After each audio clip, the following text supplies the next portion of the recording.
کلا انہا تذکرہ، یہ لفظ بہت اہم ہے. تذکرہ، ذکرہ، تذکیر، فذکر بالقرآن، کیا معنی ہے اس کے؟ یاد دہانی صحیح ترین ترجمہ ہے، یاد دہانی. ایک ہے کسی کو کچھ سکھانا، نئی بات سکھانا، ایک ہے یاد دہانی. اسے ایک چیز معلوم تھی تو بھول گیا، یاد کرانا. جیسے آپ کے کسی دوست نے آپ کو بہت قیمتی قلم دیا تھا، آپ نے اسے بہت سنبھال کر اپنے ٹرنک میں رکھ دیا. اب سال ہا سال ہو گئے، نہ دوست سے ملاقات، نہ وہ یاد. اچانک آپ نے کسی روز ٹرنک کھولا اور وہ قلم آ گیا تو آپ کو دوست یاد آ جائے گا کہ نہیں؟ اسی لیے قرآن آفاق و انفس کے لیے آیات کہتا ہے. ہم اپنی آیات دکھائیں گے تمہیں، نشانی جس کو دیکھ کر تم ہمیں پہچانو گے. اور تذکرہ کا مطلب کیا ہے؟ پوٹینشلی ایمان ہر انسان کے دل میں موجود ہے. یہ جو روح جو ہمارے قلب کی مسکن رکید ہے، اس میں اللہ کی معرفت بھی ہے، اللہ کی محبت بھی ہے. البتہ ظہور کے پردے پڑ گئے ہیں، بھول اور نسیان طاری ہو گیا ہے. ہم دنیا ہی کے اندر گم ہو کر رہ گئے ہیں. ہماری ساری دلچسپیاں دنیا سے ہیں، لہذا ہماری توجہ ہی نہیں ہے. ورنہ ہر انسان کے دل میں یہ جو یہاں ہندوستان میں کہتے ہیں آتما اور پرماتما، آتما اور پرماتما کا تو تعلق بہت گہرا ہے. ابتدا میں بنا دی گئی تھی ارواح، جب ہم سب کے سب تمام انسان آدم سے لے کر اور تا قیامت جو انسان آئے گا دنیا میں، ان سب کی ارواح پیدا کر دی گئی. اور پوچھا گیا الستو بربکم قالوا بلا، یاد ہے؟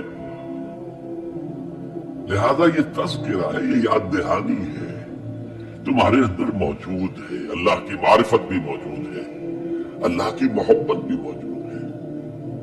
لیکن کلا بل ران علی قلوبہم ما کانوا یعملون، ان کے دلوں پر زنگ آ گیا ہے ان کے اعمال کی وجہ سے.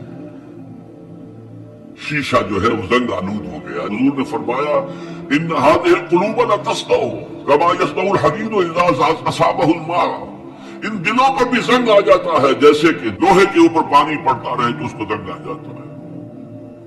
پوچھا گیا فما جلاؤها یا رسول اللہ، اے اللہ کے رسول ہماری تلواروں کو زنگ لگتا ہے، ہم پالش کرتے ہیں، سیکل کرتے ہیں، وہ پھر چمک اٹھتی. تو دل پر اگر زنگ آ جائے تو اس کا علاج کیا ہے؟ دو چیزیں فرمائی، کثرت و ذکر الموت و تلاوت القرآن. دو کام کرو کثرت سے، موت کو یاد رکھو، یہاں رہنا نہیں ہے، جانا ہے.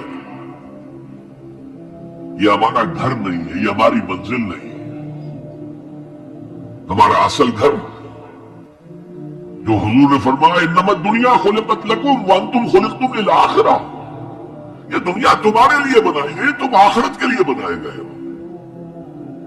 اسی لیے حضور نے فرمایا کن فی الدنیا کانک غریب وعابر السبیل، دنیا میں ایسے رہو جیسے راہ چلتے مسافر ہو یا اجنبی ہو.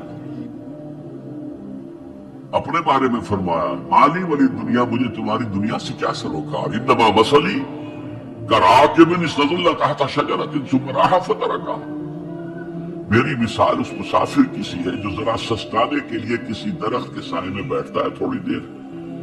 وہ اس کا گھر تو نہیں ہے، اس کی منزل نہیں ہے، پھر وہ اس کو چھوڑتا ہے، اپنا راستہ لیتا ہے. یہ اگر ہمارا تصور قائم ہو جائے، کلا انہا تذکرہ.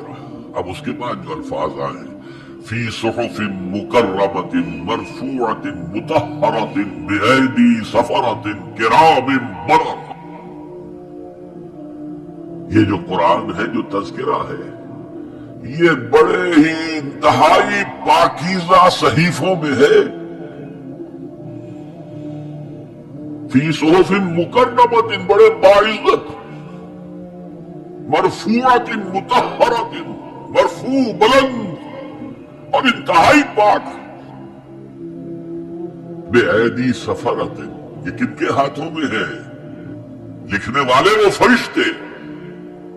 بایدی سفرۃ کرام بررہ، جو نہایت باعزت ہے، بہت وفادار ہے اللہ کے. یعنی اصل قرآن کہاں ہے؟ لوح محفوظ میں ہے. اصل قرآن کہاں ہے؟ ابھی اگلی اب جو پڑھیں گے ہم، کتاب مکنون چھپی ہوئی کتاب کے اندر ہے، اصل قرآن کہاں ہے؟ وَإِنَّهَا لَفِي أُمِّ الْكِتَابِ لَدَيْنَا لَعَلِيٌّ عَظِيمٌ، یہ تو اس ام الکتاب میں جو ہمارے پاس ہے، بہت بلند ہے، بہت عظمت والا ہے۔